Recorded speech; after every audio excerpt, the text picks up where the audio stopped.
জেনে না জেনে ইচ্ছায় অনিচ্ছায় শিরকি বেদাতি সব গুনাহ করেছি। আল্লাহ, আকাশের নিচে জমিনের উপরে আমার চেয়ে বড় গুনাহগার আর কেউ নাই।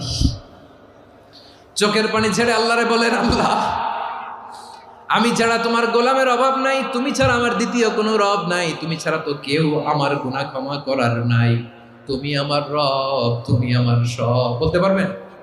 এই তাকরীর আমার পটুয়াখালীর ভাইয়া, এই স্বীকৃতিটা দেখতে আল্লাহ বড্ড ভালোবাসেন, কারণ আমরা সবাই গুনাহগার। আমরা সবাই কি? বিশ্বনবী বলেন, কুল্লুকুম খাত্তাউন, বানি আদম, তোমরা সবাই পাপী। সবাই কি? সবাই পাপী। আমরা সবাই পাপী। আপন পাপের বাটখারা দিয়ে অন্যের পাপ মাপি।